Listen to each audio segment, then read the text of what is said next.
The mother complained about her daughter-in-law to her son, and before he left for a business trip, he decided to install a hidden camera. When he saw the recordings, he was horrified by what he watched. At the moment Esther arrived at the house, she would from then on share with Eduardo, her fiancé, and his mother, Paola. A feeling of discomfort took hold of her, although she tried to hide it with a smile. Eduardo, always attentive, noticed Esther's hesitation and quickly intervened. "Love, I know all this is new for you, especially now that we're close to our wedding, but I promise my mother and I will make you feel at home," he said, trying to ease her worries with a gentle touch on her shoulder. Esther, despite appreciating Eduardo's efforts, still felt a growing restlessness, a premonition that adapting would not be as simple as her fiancé imagined. Paola observed the interaction between Esther and Eduardo from a safe distance. Her smile was polite, but her eyes did not hide a spark of disapproval and jealousy of her son. "Welcome to the family, Esther. I hope you find everything you need here," said Paola, with a voice that carried a weight Esther could not decipher.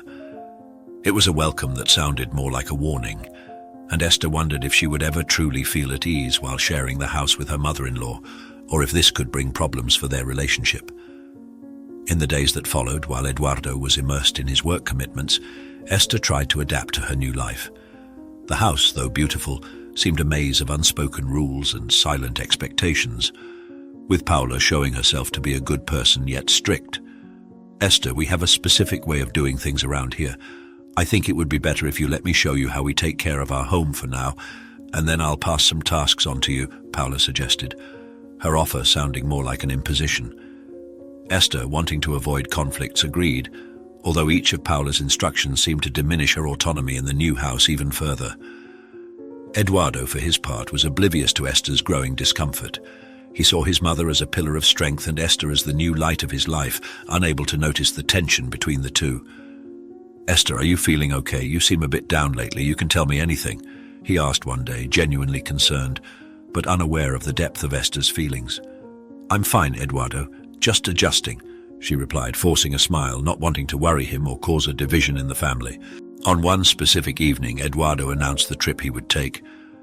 "The company called me today, and I have to take a trip to Guadalajara the day after tomorrow to sort out a new contract with an investor, and I will have to stay there for a few days.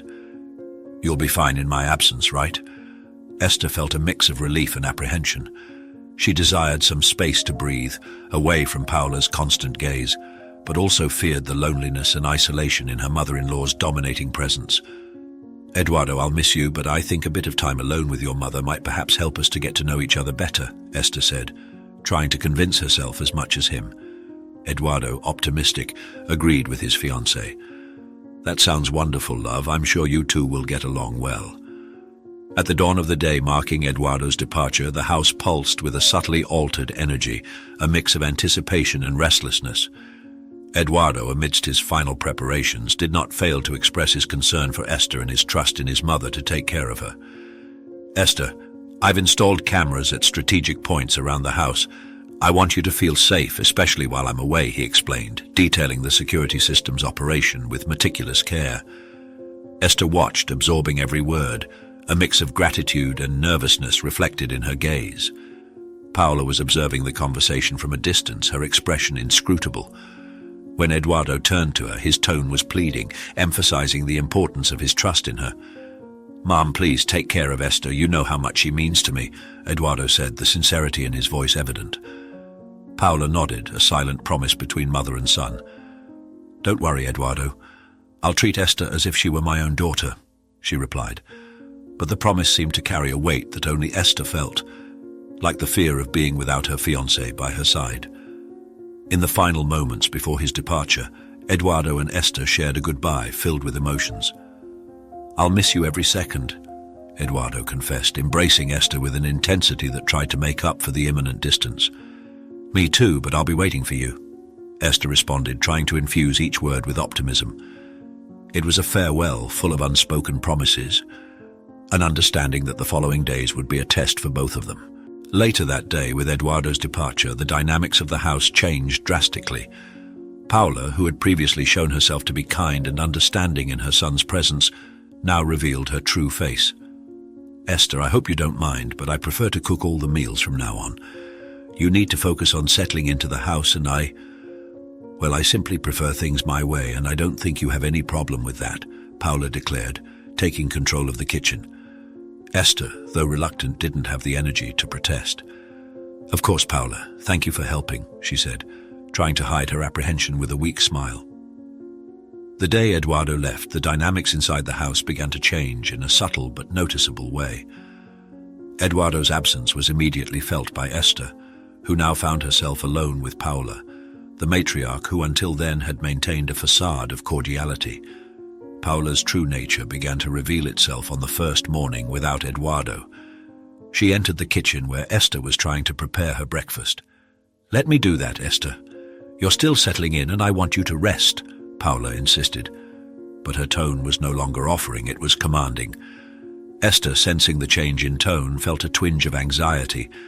"I really appreciate your help, Paula, but I'd like to try doing some things on my own. It's important for me to feel useful. I enjoy it," Esther responded, hoping to find some common ground. However, Paula did not yield. "Esther, I insist. You're not in any condition to exert yourself. Besides, Eduardo asked me to take care of everything while he's away. We wouldn't want to disappoint him, would we?" The way Paula invoked Eduardo's name as a weapon of authority made it clear that any attempt at resistance would be futile. As the days passed, Paula began to impose more rules, each limiting Esther's freedom within her own home even further. She determined meal times, rest periods, and even the TV programs that Esther could watch. "Esther, it's for your own good. You need structure to recover properly," Paula explained, but the concern sounded more and more like control. Esther felt her autonomy being stolen more and more, replaced by a strict routine that Paula meticulously orchestrated. One afternoon, while Esther was sitting in the garden trying to read, Paula approached with a tray of tea. "Here, dear, drink this. It'll make you feel better," Paula said, extending the cup. Esther accepted, but her stomach twisted. "Paula, I was thinking maybe I could start taking light walks around the neighborhood.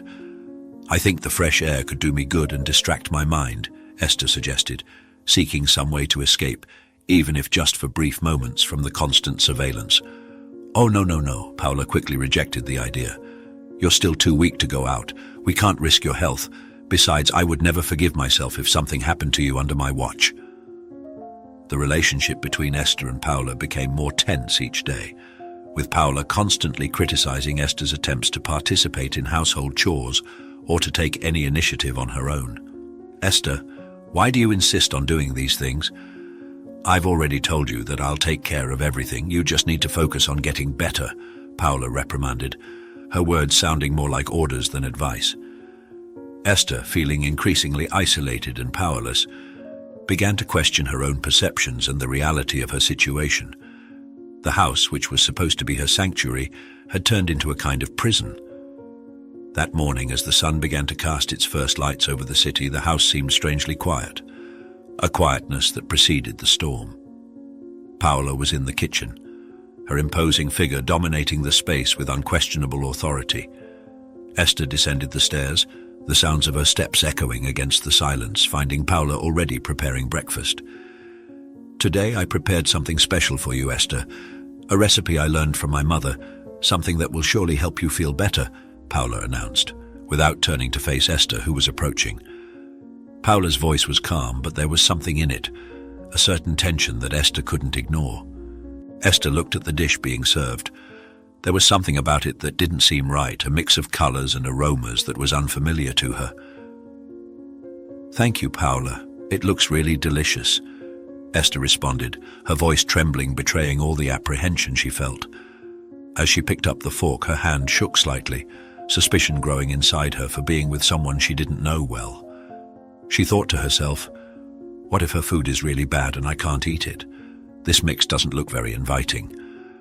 "I insist that you eat everything, Esther. It's important to get strong and healthy," Paula pressed, finally turning to observe Esther with a look that seemed to measure each reaction. Esther nodded, forcing a smile as she took the first bite. The taste was strange, something bitter that hid under the mix of spices, causing an immediate nausea that Esther struggled to disguise, aiming not to embarrass her mother-in-law or herself. After breakfast, Paula retired to the garden, leaving Esther alone with her thoughts. The house, which was supposed to be her refuge, now felt like a cage. I need to find out what she put in the food, and we have to talk about this. I don't remember being allergic to anything, and I know she's just trying to do her best for me. Eduardo will hate it if he even imagines that I'm not cooperating, Esther thought, determination growing within her. It was an unknown game being played, and Esther knew she needed to be cautious in her next steps. Esther took advantage of Paula's absence to inspect the kitchen, looking for any clue that might explain the discomfort she felt after meals. She searched through cabinets and drawers. Her meticulous search, however, revealed nothing immediately suspicious. Frustrated, she realized she would need a more elaborate plan to uncover the secrets that Paula's poor cooking skills hid and perhaps solve the problem peacefully. Reaching the end of another day under the same roof as Paula, Esther found herself at a crossroads of emotions and suspicions. The living room, bathed in the soft light of dusk, served as the stage for a silent confrontation between mother-in-law and daughter-in-law. Paula, I was thinking, maybe I should start participating more actively in the household chores, including in the kitchen. After all, I can't depend on you for everything. It's not fair, Esther began, trying to gently introduce the idea of regaining some autonomy. Paula, sitting in her favorite chair, knitting with a precision that reflected years of practice, looked up at Esther. Her penetrating and calculated gaze crossed the room before responding. Dear, your concern is touching but completely unnecessary. You should focus only on adjusting to the new house, and I'm here to ensure that happens. Eduardo entrusted this task to me, and I will not fail him. Meanwhile, you can rest easy. I will take care of all the household chores, Paula replied, each word laden with a finality that left little room for argument. Esther felt frustration grow within her, a mix of anger and helplessness. But Paula, don't you think it would be beneficial for me to familiarize myself if I felt more useful? Sitting around all day is not helping. I need to move, do something productive, Esther insisted, her voice trembling slightly, revealing the tension she struggled to control. Paula set her knitting in her lap, a gesture that preceded the seriousness of her words. Esther, you don't understand. The world out there is full of dangers, and this city isn't the safest to be wandering around alone. My responsibility is to protect you, not to expose you to unnecessary risks. And if something happened, how would I explain that to Eduardo? Paula questioned, using Esther's safety as an argument, a tactic aimed at strengthening her dominant position. The debate between the two women continued, with Esther trying to find flaws in Paula's armor, looking for a breach that would allow her to breathe, to be herself again. I understand your concern, Paula, and I appreciate it. But I need you to also understand that what I need now is movement, to be independent, to become the best woman for your son, through small acts of autonomy that you seem determined to deny me, Esther argued, her determination strengthening with every word despite the fear she felt. Paula sighed, a rare demonstration of patience that preceded her final decision. Esther, I'll think about your request. But for now, things will remain as they are. It's late and you should rest. We can resume this conversation tomorrow, maybe, Paula proposed, ending the debate with a note of postponement that left Esther unsure if she had made any progress. That night, Esther lay in her bed, her mind bubbling with confused thoughts and emotions. Despite the apparent stalemate, she felt that something had changed, a slight shift in the power dynamics between her and Paula. It was a glimmer of hope, still small but persistent, encouraging her not to give up. I think maybe we can really understand each other. I just need to learn how to deal with her and be nice, and then we will get closer and become a beautiful family, she told herself before falling asleep. Waking up the next morning, Esther barely had time to process her thoughts before a strong wave of nausea pushed her out of bed, running towards the bathroom. The cold ceramic against her skin was a small consolation as she succumbed to the debilitating sensation, the sound echoing off the walls. In the bathroom, she vomited part of the food she had consumed the day before. Still panting, she washed her face, trying to erase not only the traces of the event that had just occurred, but also the vulnerability it represented. Upon leaving the bathroom, the aromas coming from the kitchen hit her with an almost tangible intensity, making her stomach churn once again. "Breakfast will be ready soon, Esther," announced Paula, innocently unaware of her daughter-in-law's condition, or perhaps choosing to ignore it. Paula's voice, usually a presence that instilled fear and apprehension, now seemed distant, muffled by all the thoughts dominating Esther's mind. It was in this moment of vulnerability that the phone rang, the melody of the device cutting through the morning silence like a beacon of hope from the caller ID. "Eduardo," Esther murmured to herself before answering, trying to compose her voice. "Hi, love, how are you?" Eduardo's voice on the other end was like a haven, bringing with it a sense of normalcy so desperately needed. "Everything's great," she lied, forcing a tone of lightness that didn't reflect her true state. The conversation flowed briefly, with Esther painting an unreal picture of her routine, hiding the cracks that were starting to form in the relationship between her and Paula within the house, hoping to contain them. After hanging up, Esther found herself reflecting on how easily the lies had flowed from her lips. It was a protection, a shield against the worries she knew her true circumstances would bring to Eduardo. "I can't let my fiancé know what's happening here. I'm responsible for making things work between me and my mother-in-law. She's not that bad, just needs to learn to cook better. I think I'll give her some tips." Entering the kitchen, determined not to let her morning start with defeat, Esther decided it was time to act, to reclaim some control over the entire situation in the friendliest way possible. Under one of the cameras Eduardo had installed in the house, Esther began. "Paula, I'd like to help with the household chores, especially in the kitchen. I know you can do everything very well without me, but I believe we can exchange knowledge and grow closer through this," she announced, surprising herself with the kindness in her voice. Paula's reaction was a penetrating look, a silent evaluation that Esther chose to ignore. However, after a moment of reflection, Paula put her wooden spoon down on the counter, seeming to consider Esther's offer more seriously than expected. "Interesting that you want this, Esther. The kitchen is indeed a place where a lot of our family culture is expressed. Perhaps there's something you can learn here from my skills," Paula finally conceded, though her expression still held a trace of reservation. "Let's start with something simple. I don't want you to get overwhelmed." Esther approached, feeling a mix of victory and nervousness. "I'm ready to learn. What are we making?" she asked, watching Paula prepare the ingredients. Paula chose a basic breakfast recipe, scrambled eggs with bacon, something that would serve as a test for Esther's culinary skills, but also as an opportunity to observe how they would interact in this new context, despite disapproving of having a daughter-in-law who would soon marry and spend her life with her son. As they prepared the dish together, Paula began to guide Esther with surprising patience. "See, the secret is in how you cut the meat.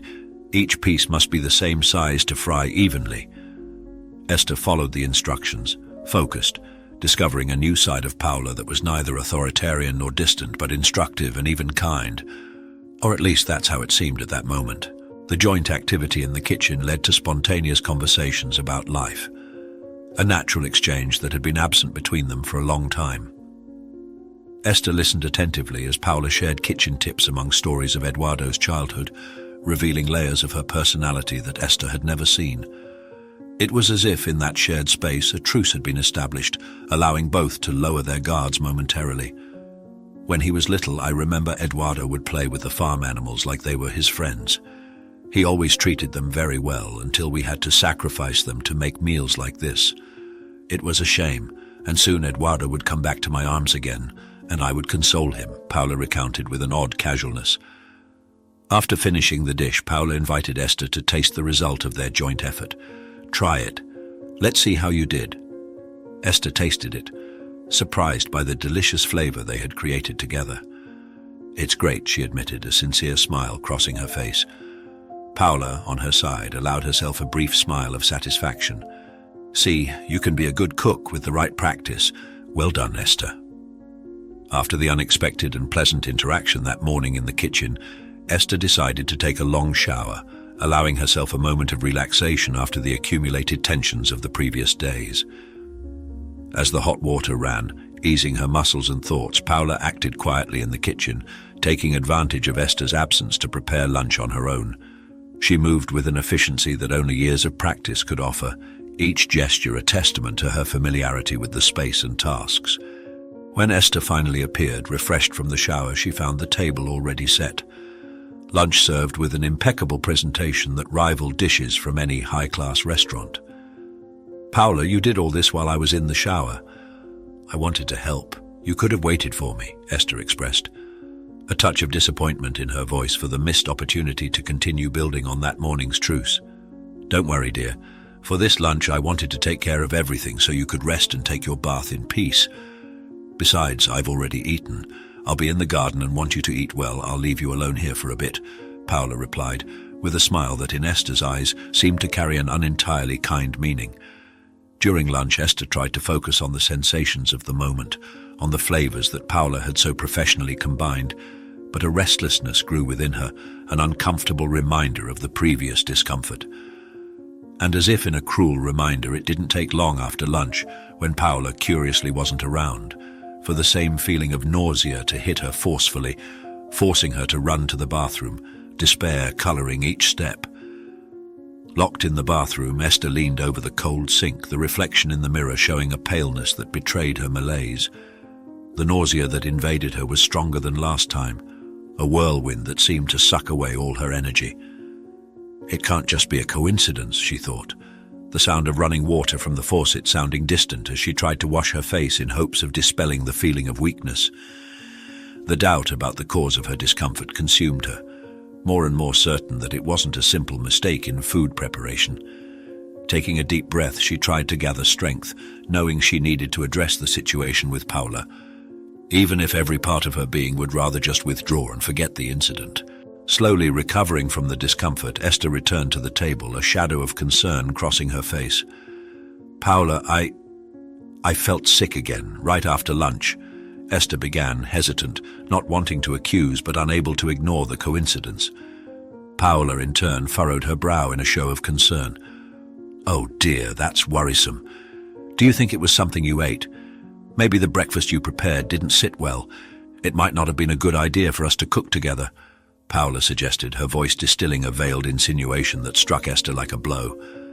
This subtle accusation, shifting the blame to Esther, left her even more confused and full of apprehensions. "But I barely ate this morning and everything was fine until now. It must have been something that happened after breakfast because bacon and eggs shouldn't have made me this sick," Esther responded, her mind working frantically to piece things together. Paula's insinuation not only hurt her but also planted a seed of doubt about her own actions and abilities. Could it be possible that she had caused her own discomfort? Realizing her genuinely debilitated condition, Paula approached with a still feigned expression of concern, offering to help Esther sit down. "Dear, maybe you just exerted yourself too much this morning in the kitchen. You're not used to it and it could have affected your stomach," Paula suggested, implying that Esther's initiative to cook might be the cause of her discomfort. Esther, amid waves of nausea, tried to process Paula's words, internally questioning whether her own actions had contributed to her state. Paula continued while preparing a suggestion that supposedly would help Esther feel better. "Look, I think it's best if I take care of the kitchen for now.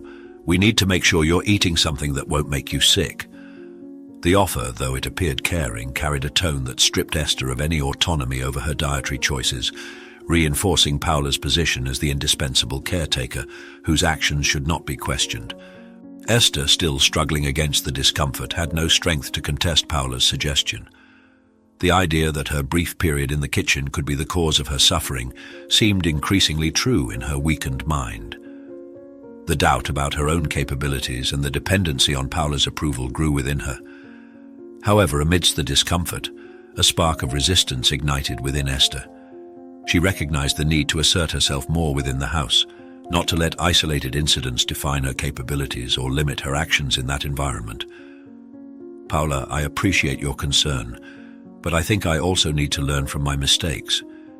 If indeed it was something I did at breakfast, I want to understand what it was so I don't repeat it," Esther managed to say, her voice weak but determined, marking a small yet significant act of assertiveness. Paula, surprised by Esther's response, couldn't hide a brief puff of respect for her daughter-in-law.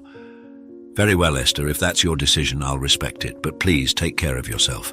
We wouldn't want Eduardo to worry unnecessarily on his important trip, would we?"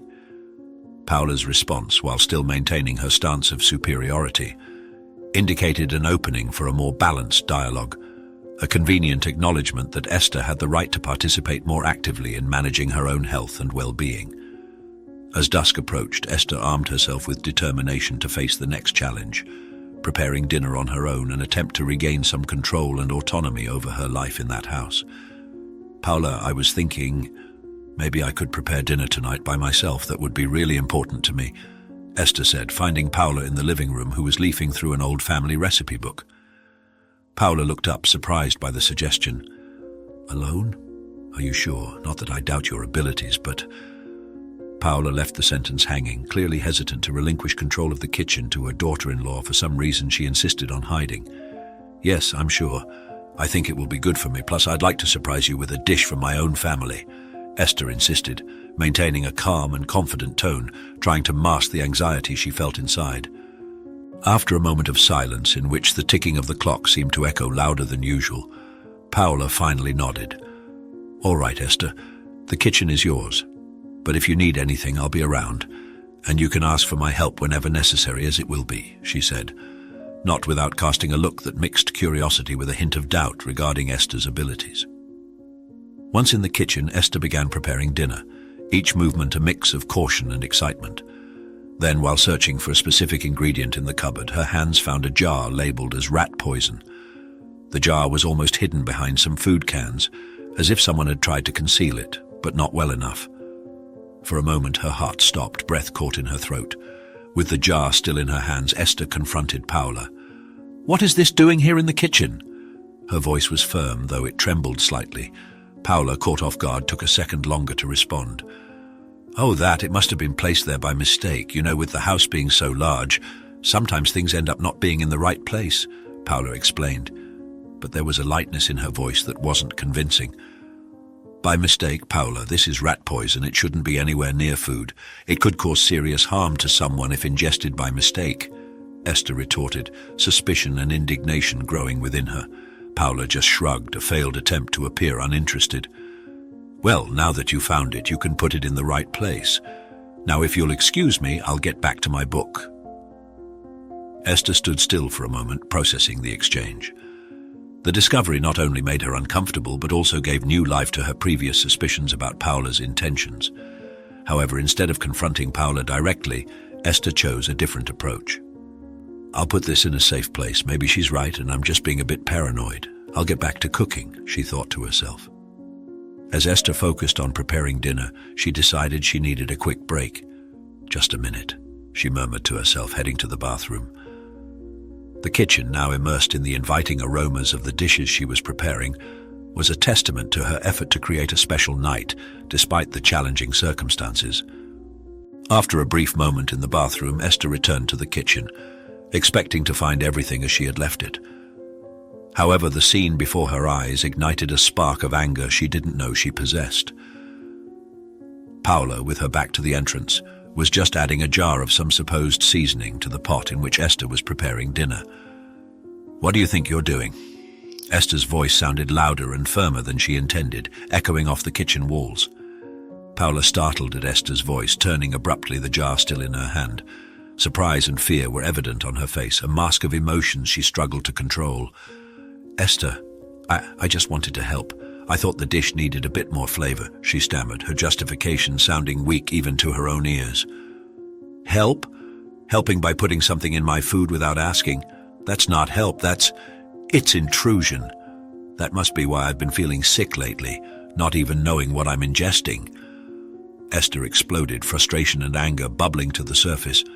Her hands trembled, not just from anger, but from the betrayal that action represented.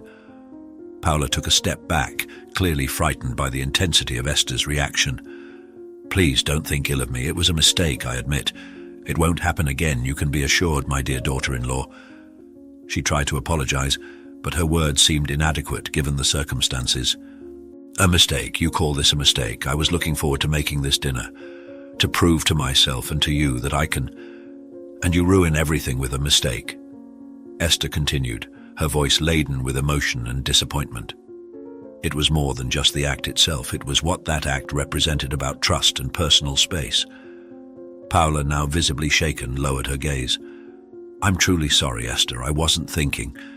Please give me a chance to make it right, she pleaded, offering the jar of seasoning as if it were a white flag. Esther looked at the jar, then at Paula, her chest rising and falling rapidly with each heavy breath. For a moment, the silence between them was palpable, charged with unspoken words and unresolved emotions. I need some time to think. Please leave me alone, Esther finally said, her voice calmer but still quivering with traces of anger. Paola nodded silently, placing the seasoning jar on the counter before leaving the kitchen, leaving Esther alone with her tumultuous thoughts. As the door closed behind Paola, Esther leaned on the counter, trying to process the avalanche of emotions the confrontation had triggered. Dinner, which was supposed to be a moment of celebration and pride, had turned into an emotional battlefield, leaving Esther questioning not just Paola's intentions, but also how they could move forward from this point. With the house now quiet, Esther turned her attention to the seasoning jar Paola had used, driven by a disturbing curiosity. Opening the jar, she expected to find just common spices, but what she saw made her freeze. Inside, mixed with the spices, were grains she didn't recognize, something definitely out of place. Her heart raced as she realized this could be the cause of her recent discomfort. Wait, this looks a lot like that rat poison I found in the kitchen, but could it be? It's not possible. My mother-in-law wouldn't try to poison me. At the peak of that night, after the incident in the kitchen, Esther felt the situation had reached an unsustainable point. She sought out Paola in the living room, determined to resolve things once and for all. Paola, we need to talk, and it needs to be serious, Esther began, her voice firm, though her heart raced. Paola looked at Esther, sensing the seriousness in her tone. What is it, Esther? I'm listening, she responded, trying to maintain an appearance of calm. What happened today in the kitchen? That was the last straw. I can't and won't tolerate this kind of behavior anymore. You crossed all the boundaries. You gave poison to your own daughter-in-law in her food, Esther declared, staring directly into Paola's eyes. Paola seemed surprised, perhaps not expecting such a direct confrontation. Esther, I've already apologized for the seasoning, and you heard me. It was a misidentification on my part. You don't need to make all this drama just because of that, she tried to explain, but Esther interrupted. Apologies are not enough, Paola. It's not just about a specific seasoning or about who cooks dinner. It's about respect, trust, and privacy, and unfortunately, you've shown you respect none of those. You played with someone's life, and it's someone your son loves, Paola. Esther continued, each word heavy with the frustration and disappointment accumulated. There was a moment of silence between them, a heavy silence that filled the space with tension and expectation. Paola finally spoke, her voice low. So what are you suggesting? I think you better be clear and just say it. I think it's best for everyone if you move out, at least for now. We need space and time to evaluate all that's happening here, Esther said, her decision clear in her voice, even if her heart ached at the idea of sending someone away from their home. Paola looked at Esther, her eyes full of a mix of feigned sadness and understanding. If that's what you think is necessary, I'll respect your decision. I didn't want it to come to this, but I see that my actions have consequences, even though those actions were very simple and justifiable in my view, she responded, finally acknowledging the gravity of the situation, or a portion of it. Esther felt a bitter relief hearing those words. Thank you for understanding, Paola. I hope that in time you can realize you can't simply poison your son's girlfriend so he won't get engaged and married, Esther expressed, harboring a small hope for future reconciliation. As Paola began to pack her things, Esther reflected on the tough decision she had just made. Sending Paola away from home was not something done lightly, but it was a necessary step to protect her peace and start rebuilding her life on new terms. Moreover, she was taking care of herself, as Paola had attempted to poison her with rat poison. I shouldn't have to do this to Paola, but she really crossed very high limits, and I can't allow that here. I won't bother Eduardo with this matter now, but I want her gone. Esther reflected in her own company. A few hours after Paola's departure, Esther's phone rang in an unexpectedly calm moment, with Eduardo's name appearing on the screen. With a heavy heart, she answered, anticipating the storm she was about to face. Esther, please tell me it's not true. My mother just called me, completely devastated. She said she was kicked out of the house. What happened? Eduardo's voice was filled with confusion and concern, indicating he was struggling to understand the situation presented by his mother. After a moment of silence from Esther, Eduardo continued, Esther, we need to talk about this now.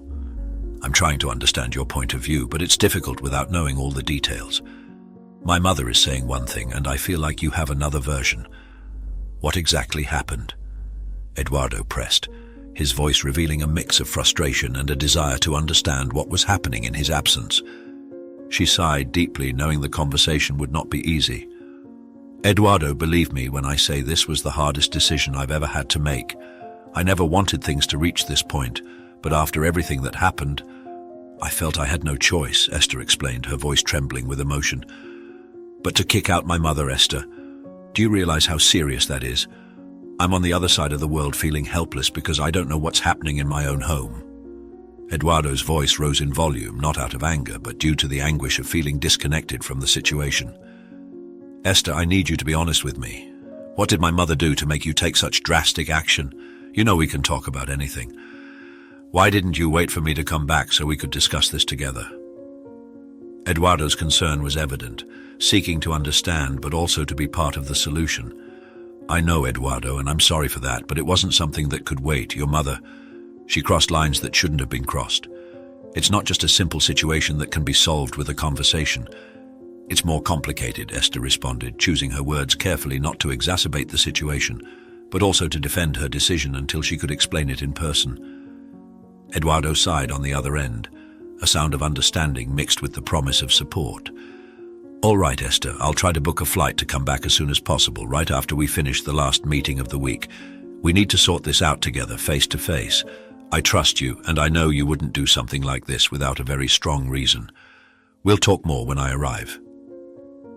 They ended the call with promises to seek a resolution together, leaving Esther with her thoughts.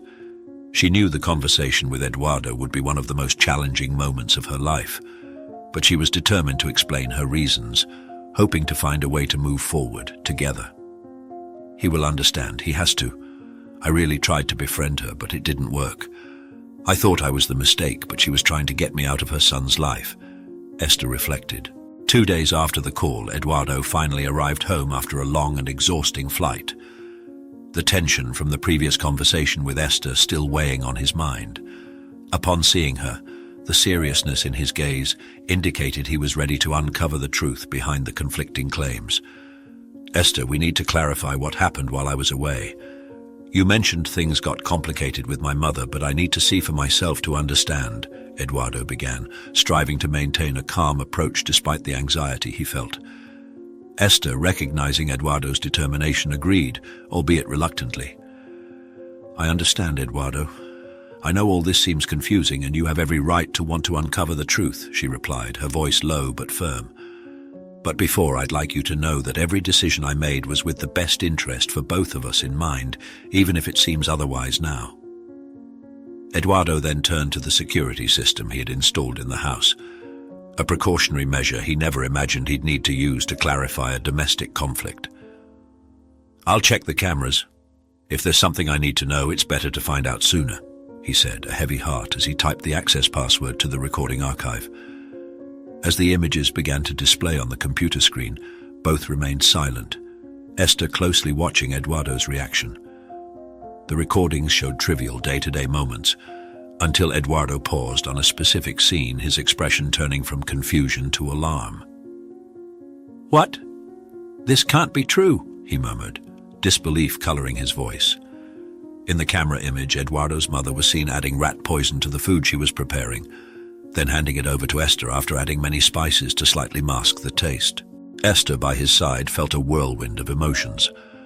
Eduardo, what you saw, I can explain, she began, interrupted by Eduardo, who raised his hand asking for immediate silence in light of everything he was seeing through the security camera recordings. My mother was trying to... Esther, this changes everything. How could this have really happened here? How and why? Eduardo finally said, after a moment of deep reflection. The recording didn't show Esther committing an act of betrayal, but rather a completely different situation that defied the accusations previously made. Esther took the opportunity to express herself. Eduardo, from the beginning, all I wanted was to protect our home, our life together. There was a misunderstanding, a mistaken perception of my actions, she explained, her words laden with sincerity. Eduardo, now with a clearer understanding of the situation, looked at Esther, a glimpse of relief in his eyes. Esther, I believe you. We'll sort this out together, clear up the misunderstandings and ensure nothing shakes our trust again, not even my mother. We should confront her for the sake of our freedom. I'm going to call my mother right now, he proposed, grabbing his phone to dial the number. Paula answered, the initial silence broken by her hesitant breathing on the other end of the line. "Mom, we need to talk about what happened." "I can't understand why you did this," Eduardo said, his voice trembling, mixing frustration with the search for answers. There was a pause, a deep sigh before his mother began to speak, her voice laden with raw emotion. "Eduardo, my son, I was just trying to protect our bond. I saw how close you were getting to Esther, and the fear of losing you to her consumed me. I didn't want someone to steal you from me. We've always been so close," she confessed, her words sounding more like a lament than a justification. With a heavy feeling and without finding words that could express his disappointment and pain, Eduardo abruptly hung up the phone, letting the silence speak for itself. A day later, in the quiet of their own home, Eduardo faced one of the hardest decisions of his life. After checking the security cameras again, an unexpected and painful truth emerged within him, forcing him to face a reality he had never imagined. The evidence before his eyes was undeniable, a silent testimony to acts that went beyond the bounds of trust and familial love. With a heavy heart, Eduardo knew what he had to do, but the decision to report his own mother to the police came with deep pain, a sense of betrayal to bonds he believed were unbreakable. "How did we get to this point, Mum?" he wondered, his internal voice echoing in the solitude of his thoughts. Standing up, Eduardo walked to the phone, each step heavy with the gravity of his decision. Dialing the police number felt surreal, a line that once crossed would change everything forever.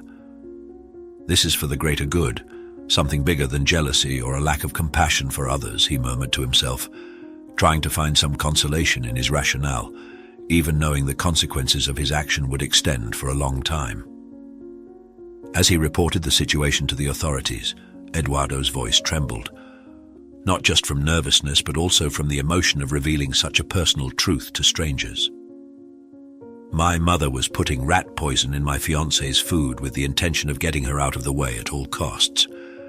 I want you to do something about this." After the call, Eduardo sat down, enveloped in profound silence. The decision was made. There was no turning back. He knew he would face difficult days ahead, dealing with the repercussions of his actions not only within his family but also in his own sense of justice and loyalty. "How could my own mother dare to do this to my fiancé? It's really shocking." Time passed, bringing significant changes to Eduardo and Esther's lives. They finally celebrated their wedding, an event symbolizing not just the union of their lives, but also the overcoming of the adversities they faced together. The wedding was an intimate ceremony with only a few family members present, filled with hope and forward-looking glances, marking a new chapter in their lives, one where love and mutual understanding were the foundations on which they intended to build their future. Paola, on the other hand, found herself on a more solitary path.